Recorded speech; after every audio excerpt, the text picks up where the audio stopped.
Chris Tatevosian. Thanks again, Chris, for joining us. We're just excited to have Chris here with us today. The work that he's done, I encourage you to listen very closely to. I've read his book.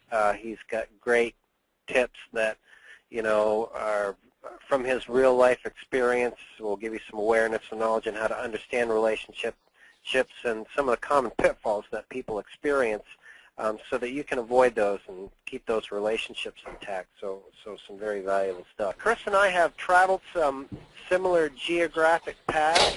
I'm up in the Burlington, Vermont area, and Chris was he's from Holliston, Mass. Came to school up here in Johnston, Vermont. And this story kind of starts when Chris's life was interrupted. You were a freshman at Johnston, is that right? I was Well, you still there? I think we may have lost your audio. Do you have me now? I got you now. Yeah. All right, great. Yeah, so back in 1980, I was diagnosed when I was a freshman at Johnson. You were a freshman at Johnson. So, this is a great book. It's been a great read for me. It really talks about kind of we're going to hear about the not all about me principle today, and it's really following your life through some of the mistakes that you made after being diagnosed, things that if you look back on, you may have done differently. You can't do it, of course. We all have those things, but to pass on some of those real life experiences to people, so that they can avoid those same mistakes. So it is an absolute pleasure to have you here with us today, and we are in hopes that your message will ease some of the struggles that other people have when their life gets interrupted by a disability or condition or something of that sort. So what I'd like to start with is just I'd like to just have you share what inspired you to put your whole experience and take the time to do this and put it into a book. Geez, I wasn't prepared for a question like that, Brian. Now you've thrown off the whole show. Well, come up with something. Yeah, well, the reason I decided to write a book like this is because when I ran into this situation, which was my wife at the time, just out of the blue. I was watching a Red Sox game, and out of the blue, she answered me a question I had asked kind of abrasively, and I said, Rachel, you've been kind of, I don't know if it's grumpy or what lately, but is something wrong? And her response was, I don't know. I don't think I'm in love anymore.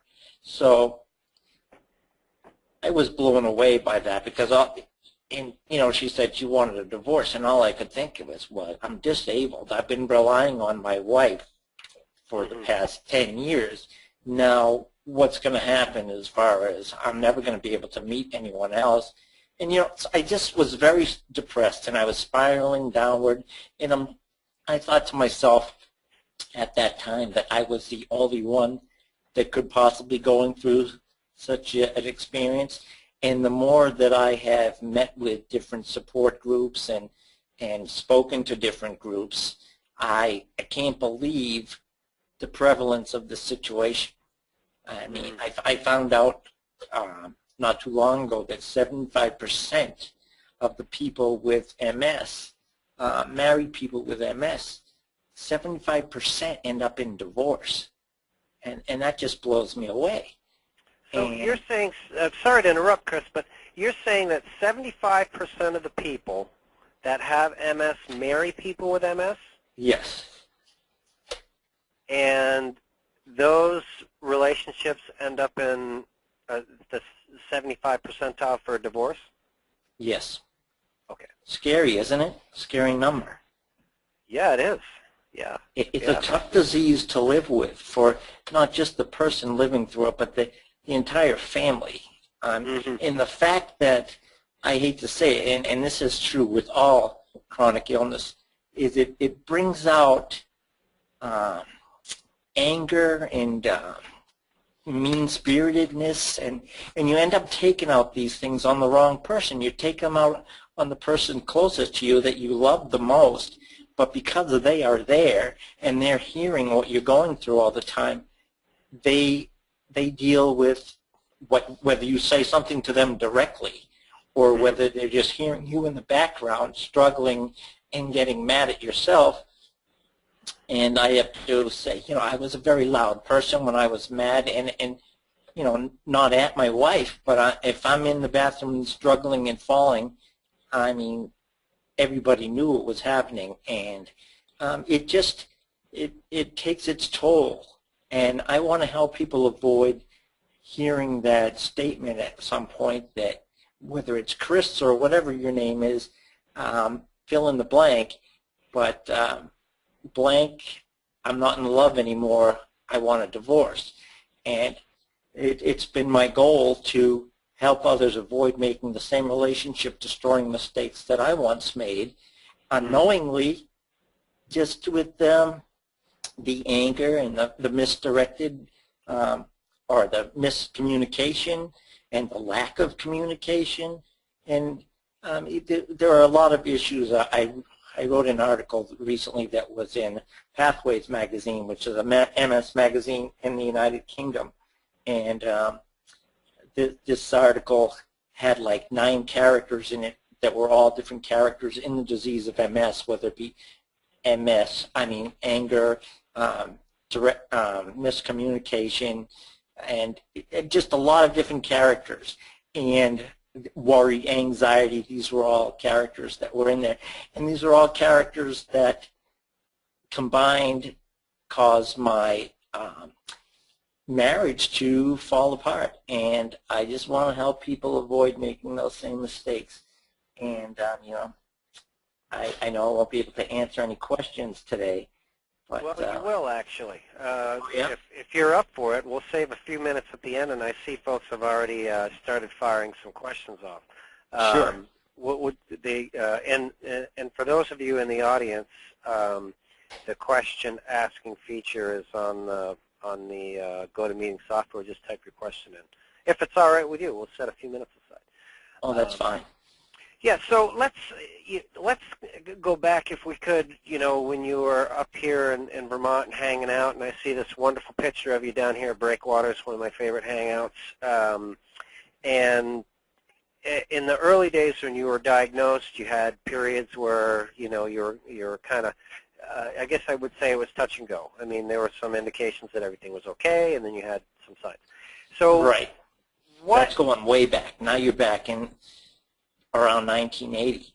But yeah. I lived in Burlington from 83 to 1991, and I was still driving and I was still walking at that time. So I didn't start using a wheelchair until 2005. So thank God. Being diagnosed in 1980 and not ending up in a wheelchair until 2005, I have to thank God every day. Yeah, yes. Yes. My question is, and this is not really covered in the book. Most of what I understand that we're going to talk about today is later on in your diagnosis, in your life as an MS patient. But what advice do you have for people that are just starting to go through the disability process? Maybe they're going through some decompensation and they're just coming down with a condition. Is there something different, I guess I should preface my question with, that they should do, that they should become aware of as, this, I kind of liken it to a third party coming into your life. You've got yourself and your spouse and this condition that is interrupting things. So now, I'll let you answer the question. Are you talking about trying to achieve or attain disability? No, not at all. I'm talking about managing relationships. Okay. The key point that you avoided, I guess I'll go back and rephrase it or simplify it, is are there steps or actions that should be taken early on that people should be aware of, that this could possibly happen to you? And if so, are they different? Well, one of the biggest things I missed, I think, was, and I think I missed this probably not because I wasn't aware of it, but because a lot of things that are involved with this disease you don't want to recognize, because that's kind of admitting that this disease is taken over, or you have, even early on, it's admitting that you have the disease. But later on, I mean, obviously you can't deny that you have the disease anymore, but you still go out of your way to avoid recognizing it. But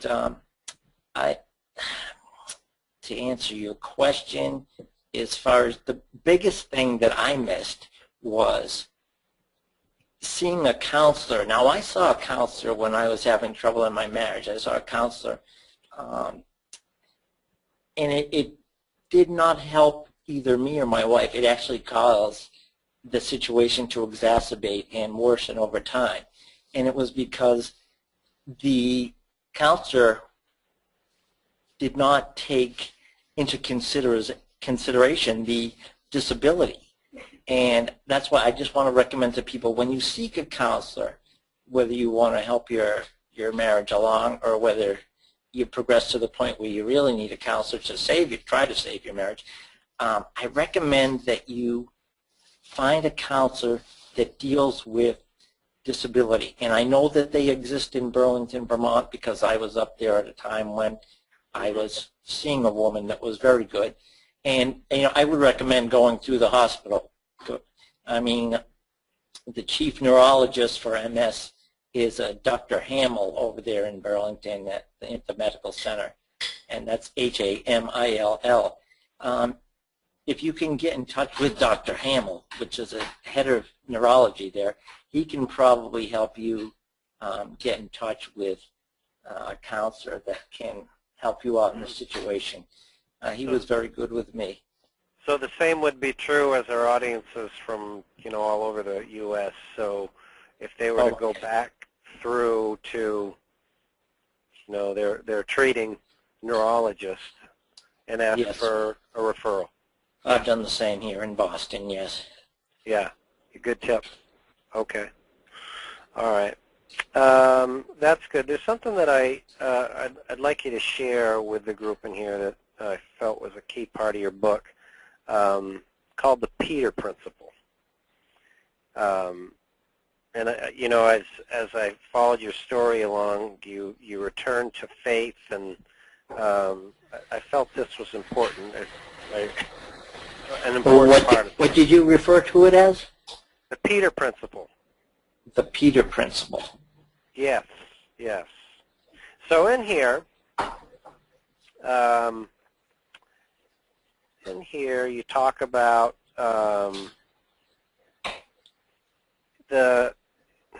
really the gist of it is you're talking about counseling and prescription drugs.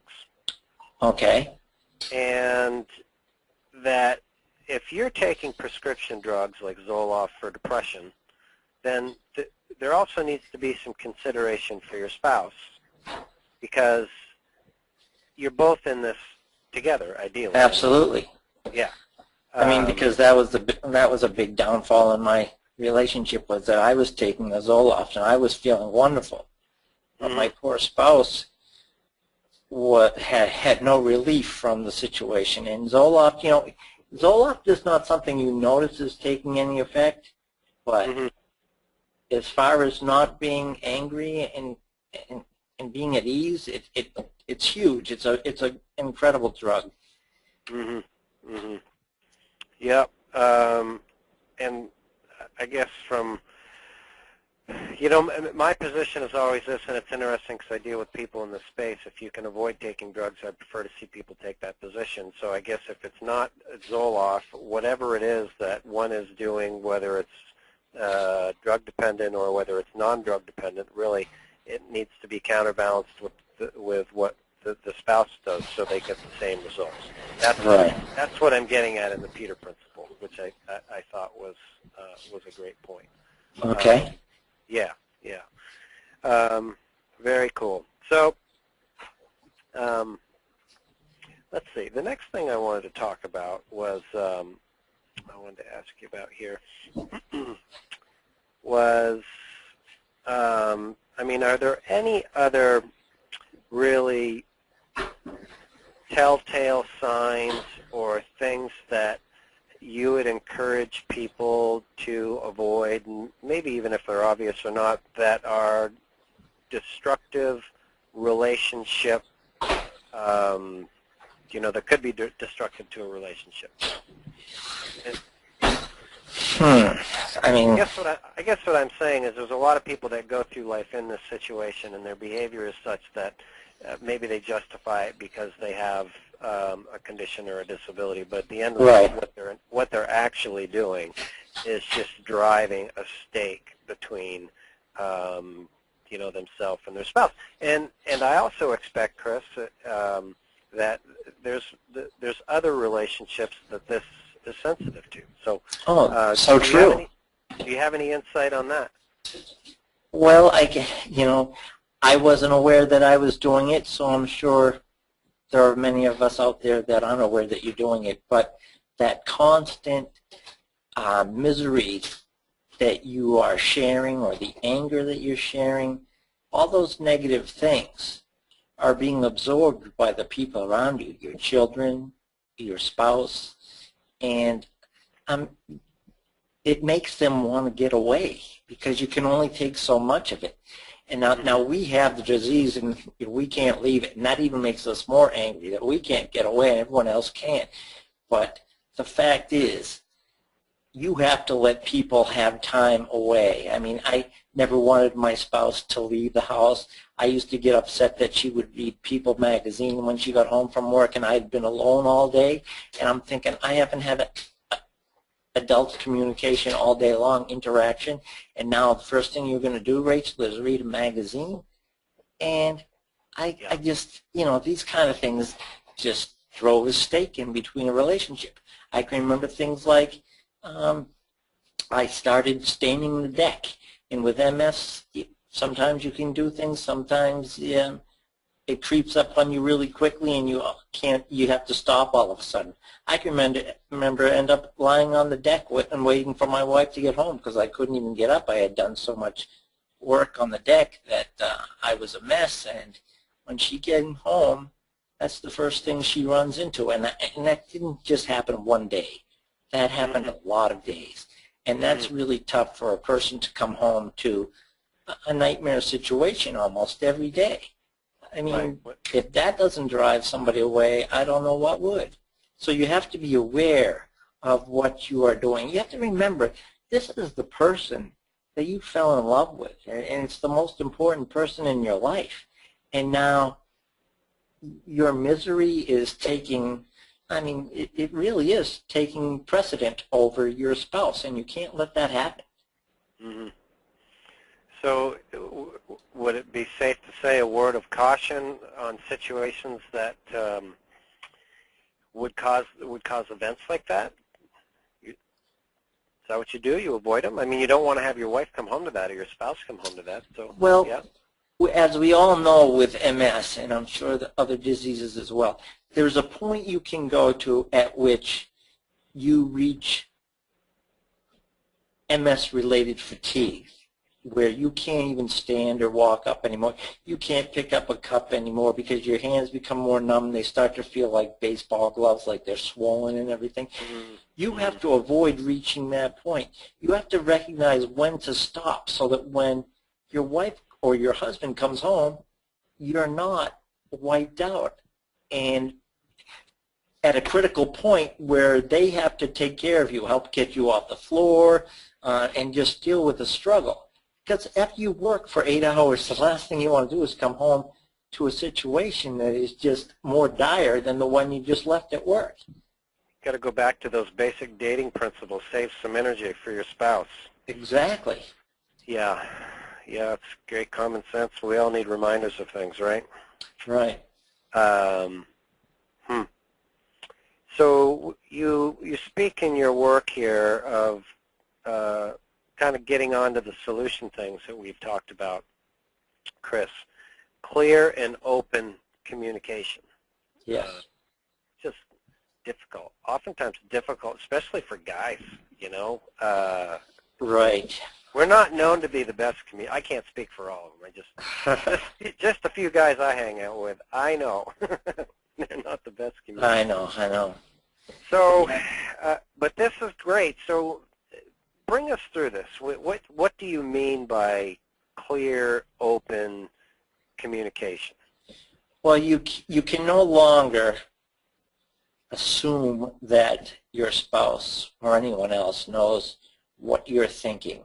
I mean, that's the wrong way to go about anything in any relationship, but when you're dealing with one with a disability, for you to assume that someone knows what it's like for you to be dealing with the so-called invisible illness, whether it be a fatigue or a numbness or a visual struggle, you can't expect someone to understand the hardship you're dealing with and why you're feeling so angry, or why, when you're too tired to even talk about something, you have to take the time to explain to the people around you what is going on.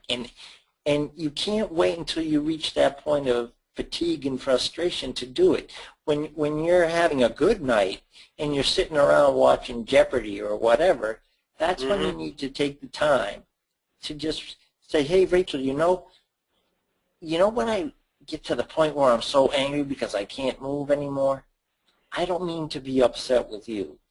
And maybe you want to ask her, is there anything I can do that would help alleviate the stress at that point on you? Because when it's difficult with me, I end up getting angry, and then we stop talking, and things just get worse. What can I do to make life better, or what can we do? How should we go into that part of the day, which happened every day? That's a good point. I just put up on the screen for those of you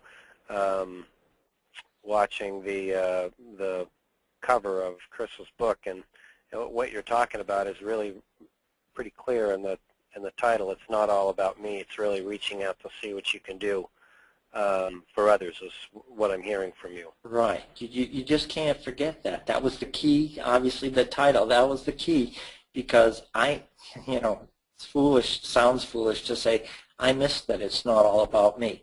How can you miss something as blatantly powerful as that? Well, you didn't know. I mean, I know. Right? You didn't know. Well, that's good. So just kind of stepping up and asking the question. Yes. Yeah. Good. Asking for help too. Don't be afraid to ask for help. Don't wait until the situation is bad before you ask for help, because if you ask for help before the situation becomes a disaster, then that help is oftentimes just a simple little fix to something. Whereas don't wait until everyone's frazzled and running around the house upset. That's what was on my mind in the beginning of this. If there's a way that we can, as you have mentioned, to communicate to those that are just starting the process, so in hopes of that they don't drive a wedge that is so severe in their relationship that they can still fix it. Right. Yeah. What other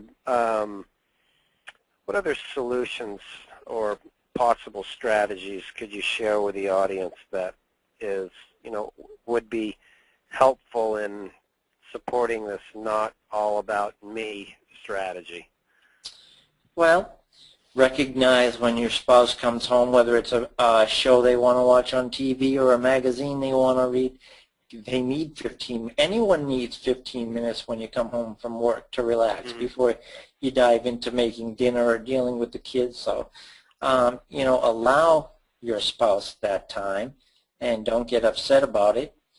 And if you are feeling frustrated about it, and if that frustration happens to you frequently, that's something that you need to address when you're not frustrated. Like I said, during Jeopardy the next night, say, when I get wiped out, I get really upset, and that's when I start flipping out about this and that. And I mean, I don't want that situation to come to fruition every evening. So what can we do, or how can I best communicate with you so that we don't reach that point. Mm-hmm. That's good. How do you, what is your opinion on this? There's oftentimes situations in relationships or in with people that go through these life-altering experience where, again, their life becomes interrupted, when it becomes the focal point of who they are. You know, I have this condition, I've got this doctor's appointment, they're going to test me for this, they're going to test me for that. And where I'm going with this is that becomes their focus and what they talk about. And I know that I have family like this. That's all they talk about is what's wrong with them. Okay. And it's a drag. And I would expect it is for other people. And yes. So, I mean, well, one big thing, while you made me think of it, in my book I talk about the fact that every day when my wife got home, she heard me run down the same thing. You know, my hands are swollen, I can't move my legs. I mean, it was the same symptoms every day.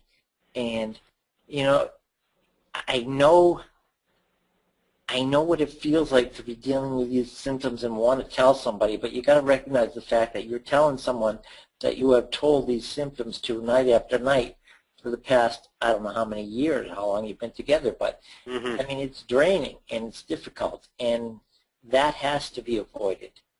Yep.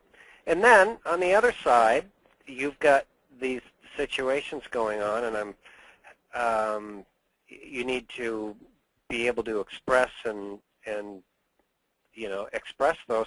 Where's the balance? How do you find the balance in communicating, you know, how you feel, you know, and what's going on? It's almost like I'm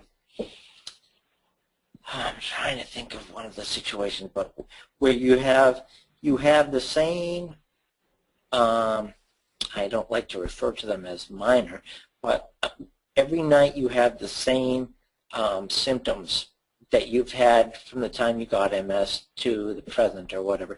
And these symptoms are there every night. I mean, you're going to have that numbness. You're going to have that visual acuity problem, or you're going to have cloudiness in your vision, whatever it is. This is something you've been living with for a while, and it's not going to go away. You're just praying that it doesn't get worse. And believe me, a lot of things don't get worse, because I've had some same symptoms now for 30 years, and they haven't progressed. So this is a weird disease. Some people it progresses in a week. Some people it doesn't progress very quickly. Some people it goes away. I know many people who, and I hate to say it, but I'm pissed at those people. If it went away, what the heck? Mine didn't go away. I know people that were diagnosed, you know, 12, 15 years ago. They're out playing golf every day now. I mean, so not many of them, too, but right. No, but they do exist. Yeah, they do. They do, no doubt. So yeah, well, that's a good tip. Well, you know, our audience here, a lot of people are. I'd say, I don't know, 70% of the people are on disability. The others are going through the disability approval process. It's about the numbers that we have here. But it took me 3 years to get disability back in 1992. Yeah, hasn't gotten any easier. So. No, are you serious?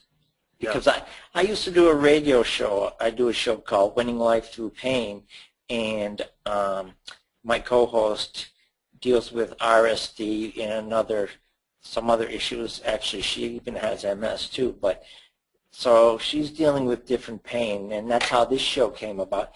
And we had on a gentleman who was a disability attorney, and he's a great contact. So if somebody needs a contact, maybe you can put that up, Brian, on your website at some point. It's just he's a disability attorney, and he's more than happy to help people without charging anything, to, you know, just direct them through the web on where to go for help.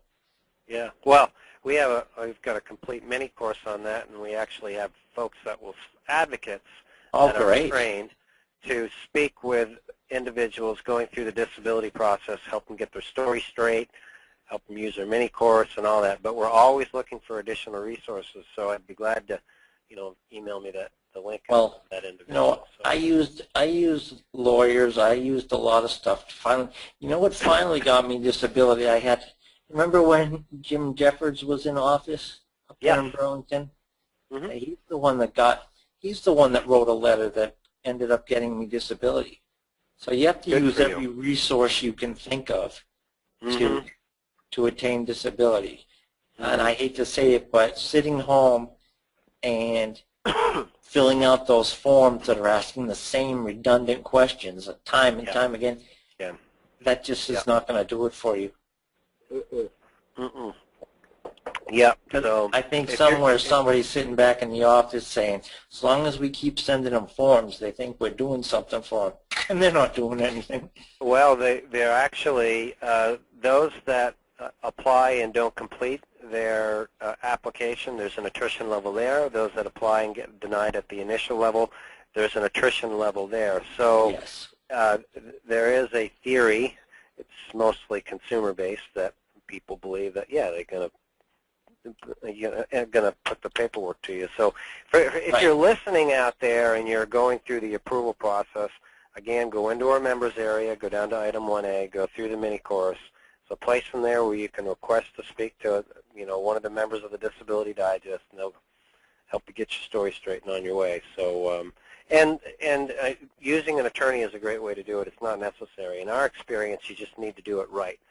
And we teach our people we show them the options. They can either do it right by using our mini course, which thousands have been approved by doing that, or if they want to use an attorney or non-attorney representative, well, great, we'll set up an interview and they can explore that option too. So, what about for people dealing with, like for me, at this point in time anyways, not so much back when I was applying, although I could no longer hold the pencil when I was even applying, but now it's impossible for me to put together any kind of forms or information. I can't even sit and read it myself. I have to have someone read it to me. So what kind of suggestions do you have for people? What do you tell them they can do? Do you have people that they can talk with that can help them with the forms and things? Yeah, well, I expect the game has changed, the application process since you went through it. So what we do then is we use the same strategy. Is we would say to them, here's our course. You can go through and understand how to apply advance on your own. And we'll introduce you to a Social Security disability representative that you can interview with. Now, in today's world, we have put together a network throughout the U.S. where in instances like this, we certainly find what we call a full-service disability representative that would work with them at whatever stage, Chris. And what I mean by full service is they would, after they sign the 7 forms, they authorize 7 forms, they'll do all the work for them. They'll collect the paperwork from Social Security. They'll fill it all out. They'll get the medical records. They'll communicate with their doctors. So the whole monkey's off their back. Great. And actually, by doing it right from the beginning, it does help them. But, people have to pay for that, and some people choose not to. And if they're capable of it, or if they have, their own advocate, a family member, that can help them, then they can use our course to get through. So we don't. And that's another thing. You just reminded me of that advocate. That's another thing that becomes a major wear on your spouse when they're always the one you turn to be your advocate. Because you just assume that that's my spouse, she has to do it, right? I can't do it. And that's where I was, and that is a killer too, because my wife did all that paperwork, and that was a miserable time. And when I think about what you put your spouse through when you put them into the forms and the back and forth redundant communication with whatever society, it was a nightmare. And my poor spouse had to live that. Right. I mean, it's you have to put a price on that, and that's really what it's all about. Without a doubt, a good representative can do a better job than a layman. That's my argument. But you've got to put you've got to put a price on that. That's a good point. And so, yeah. Yeah, and I also say this here, being an advocate and having a spouse, and kind of back to your book and the message, is that there are key points where, and times where you do need to have that advocate. So if you're going through the disability approval process, it's likely you're going to be called into a doctor's office for an independent medical exam. That's a definite time when you need to call in that advocate, and that advocate needs to have a functioning, needs to follow the directions in our course, which they need to have and do their tasks, which is they need to record the steps that the doctor does. They need to document the notes, ideally take in, a smartphone and record the whole thing, so that they are held accountable when that record gets put into the file for Social Security. That's a big step. So there is that, and of course when they go to a disability hearing. But if you use a full service representative, the whole paperwork monkey is off your back. But got to go to those appointments with you. Really key. Wow. Yeah, good points. Good points. Yeah, and I see in your book here you talk about the application process for Social Security. Right. Okay. Well, you shared some really good info here. I just want to make sure that I've covered everything, or maybe if there's something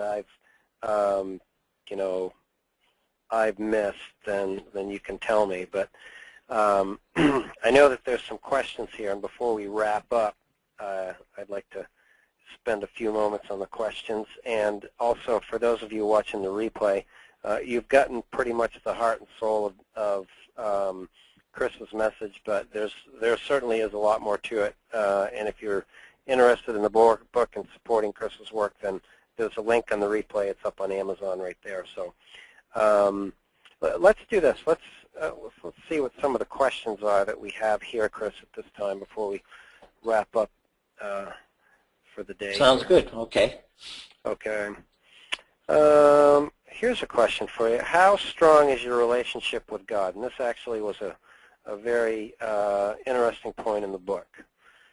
I'm a born-again Christian, and I spend a lot of time in a personal relationship with Jesus Christ, and I do go to a Bible preaching church, a Protestant Christian church, and I'm very involved. God is the only person that has gotten me through this disease. Without him, there's no way I could make it, because I have to turn to him every day, and I have to know Scripture and recognize things like, through Christ all things are possible, and just being able to recite something as simple as that. When I'm struggling to get up off the floor, I have to be able to say something like, and believe it or not, I can even be trying to put a plug in an outlet in I have a tremor in my hands when I try to do something like that, so I can't get the plug to go in. But if I say, through Christ all things is possible, 9 out of 10 times that plug goes right in the outlet. And say it's coincidence, fine, but I know he's with me all the time. So give an answer to that question, I think just to say I have a strong relationship is very good. That's why I mentioned it in the book, and that's why I got the book published by a Christian publisher. Good for you. I for a while have steered clear of religion and politics and all that, but I will say this, that whatever path it is, there's different ways, in my opinion, to have faith, belief, and gather strength. But it is necessary. I concur with you, and I applaud you for doing that. I expect your situation would be different if you had not done that, because that's one place that you can go all the time. Always there. Yeah. Here's another interesting question. How did you improve your low self-worth? This is from Bobby. Oh, boy. How did I improve my... Well, I got to the point where I said, I have 18 years of education now. Am I going to just sit in my house in a wheelchair or a chair? Am I going to just sit there and rot and watch TV, or what am I going to do? And that's when I said I have to develop a purpose. And through my church, I asked from help from church, and I prayed over and over to God, trying to find out what my purpose was, what He wanted me to do in life. And because I was a chemist for 7 years, and then I was an occupational health and safety coordinator for IBM in Burlington, and I couldn't do any of that anymore. And then I had my own occupational safety business where I traveled to companies and spoke before groups, but I couldn't drive anymore. And I remember standing up in front of a group, putting an overhead on the screen, and it was upside down, and with my vision I couldn't tell it was upside down, so I'm teaching this group with an upside down overhead. So you have to have a good sense of humor, because you have to be able to joke your way out of stuff like that. That's right. That's right. Yeah. But, well, that's good. He certainly is not in an unfortunate situation, but I listened to an interview the other day with Warren Buffett, and they asked him when he was going to retire. Yeah. And his response was, well, I'm thinking it's going to be about 5, maybe 6 years after I'm dead. It's a great point. I mean, you always need to be moving. We're put on this earth to do something. I mean, that's true. My grandfather was always doing something, whether he's still employed or not, through 89 years, because when you stop, that's when people die. Oh yeah, well yeah. Look at the retirement. People sit still. I mean, it's just it's not healthy. Right. Yeah. So, anyways, I want to mention, if you wouldn't mind, Brian, my website, just in case people want to visit my book's website, because it talks all about the book and different interviews and magazine things I've been involved with. But the website is www.lifeinterrupted-nolonger.com. That's www.lifeinterrupted-nolonger.com. And that's you can order from that website. And if you order from the website, then obviously I get to sign the books and send them out to you. But that's just my signature. That's not going to make any money for anyone. My signatures are worth nada. Well, let's see. I think I got it. So it's lifeinterruptednolonger.com. I'll put that in the replay. Well, you have to remember the dash between life interrupted and no longer. Life interrupted dash no longer. Yeah. There you are. Good. Oh, yes, sir. There you are. Perfect. Good. Good. Minus the pictures. Do you have pictures on yours? There they go. Yeah. Yeah. It's They're probably up just now. taking a bit to load. Yeah. So, yeah. All right. So here's my last request for you for the day. I know in your book you were doing a little stand-up comedy work here in the Burlington area. You got one or two for us today as we close out? Well, I don't really, but my wife, she lost a leg a few years ago. Her name's Peg, and I also have a friend who with a glass eye. Her name's Crystal, and a lot of people I know have various disabilities, and there are different names for them, and there were many jokes years ago that were just simple, ridiculous things that I'm not going to even get into. But one of my favorite comics back in the day was Rodney Dangerfield, and he had a lot of stuff. Yeah. A lot of stuff that he would say, though, would be offensive in today's day and age, because political correctness has ruined a lot of fun things. I hate to say it. Yeah, it has. So, well, listen, I admire your work, Chris. It's been great to have you out, and thank you for being a member of the Disability Digest. And for those of you that are watching here today, you can go to the link on the replay, or you can go to lifeinterrupted-nolonger.com. You can check out Chris's work. You can order the book. And it's been great. So this has been Chris Tatevosian. I thank you for coming out, and maybe I'll have you back someday. Oh, that'd be great. Thank you, Brian, and thank you, everybody, for listening. All right. Make it a great day, everybody. Thank you. Take care.